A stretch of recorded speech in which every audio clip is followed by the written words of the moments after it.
Halo, selain kegiatan warga desa Meduran mencari ikan menggunakan perahu, mereka juga masih menggunakan cara tradisional, yaitu menggunakan jaring yang mereka turun langsung ke laut.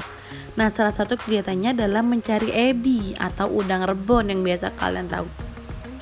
Nah, ebi tersebut setelah terkumpul di jaring, akhirnya ditiriskan dan dibuka itu pengikatnya. Fungsi pengikatnya agar ebinya tidak jatuh saat ditarik ulang pada saat pengambilan ebi. Tidak hanya satu nelayan aja loh yang mencari ebi di desa Meduran. Ada beberapa nelayan yang selain menggunakan perahu, mereka juga menangkap ebi dengan cara tradisional. Oh ya, menangkap ebi tidak bisa dilakukan menggunakan perahu. Dia hanya bisa dilakukan secara tradisional, yaitu turun langsung ke laut atau biasa disebut di sini dengan cara menyerok atau menyodok, yaitu seperti itu alatnya, menyodok ebi. Setelah proses ditiriskan dan dibersihkan, setelah itu proses selanjutnya pemilihan ebi antara ebi kecil dan ebi besar. Nah, biasa yang dibuat terasi yaitu ebi kecil. Nah, ebi besarnya dijual secara langsung di pasar.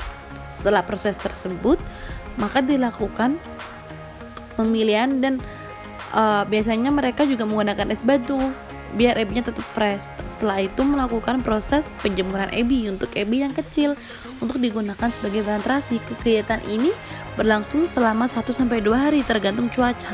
Setelah itu proses pengembulan terasi. Sebelum proses ini sebenarnya ebi tersebut dilakukan menggunakan penggiling dulu. Tapi pada saat ini juga fungsinya ini untuk biar ebinya lebih padat lagi sehingga menjadi bahan dasar untuk terasinya tersebut. Oh ya, untuk step ini juga dibutuhkan bahan tambahan, yaitu tambahan air agar tekstur ebi menjadi padat dan sesuai dengan yang diinginkan. Penambahan air juga gak bisa dilakukan secara langsung, melainkan sedikit demi sedikit agar terbentuk tekstur yang diinginkan oleh petani ebi tersebut, yaitu tekstur yang tidak terlalu kasar, tidak terlalu lembek, yang penting pas seperti itu. Biasanya penumpukan ini dilakukan kurang lebih selama 30-1 jam, tergantung banyak ebi yang akan dilakukan penumpukan. Pada zaman dahulu sebelum ada penggiling ebi, mereka melakukan cara tradisional ini dengan membutuhkan waktu yang sangat lama karena penumpukan ebi ini dilakukan selama 2-3 kali. Setelah proses tersebut, maka ebi akan dimasukkan atau dikukus terlebih dahulu sebelum pembuatan proses terasi yang udah disangrai. Proses pengukusan ini memakan waktu kurang lebih 30-1 jam, tergantung banyaknya ebi yang akan diproses. Nah, setelah ebi 30 menit, tekstur akan menjadi seperti itu. Dia teksturnya lebih pecah-pecah. Selanjutnya dilakukan proses pensangraian. Proses ini memakan waktu kurang lebih 30 menit juga 1 jam, sama seperti proses pada pengukusan tadi. Biasanya pada proses kali ini, jika ebi itu adalah ebi asli, maka aroma yang tercium bau terasinya tuh enak dan sangat segar. Seperti itu. Setelah ebi dilakukan proses pensangraian dan bau tercium sangat enak, selanjutnya ebi ditunggu sampai benar-benar kering. Nah, seperti itu.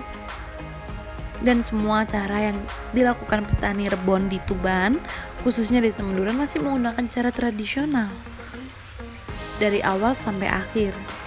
Oh ya, proses ini juga terkadang memakan waktunya cukup lama karena kadang bisa untuk dipanaskan kembali, tidak langsung dimasukkan ke wadah-wadah seperti itu.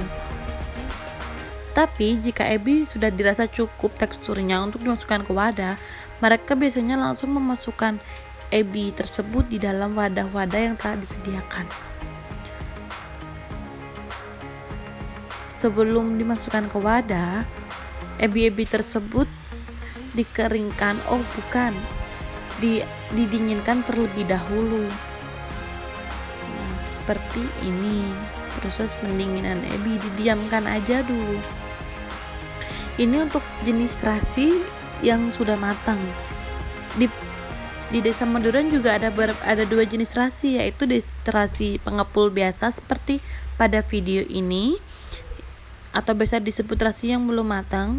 Kalau terasi ini masih membutuhkan waktu penjemuran terlebih dahulu bagi konsumennya atau pembeli seperti kita.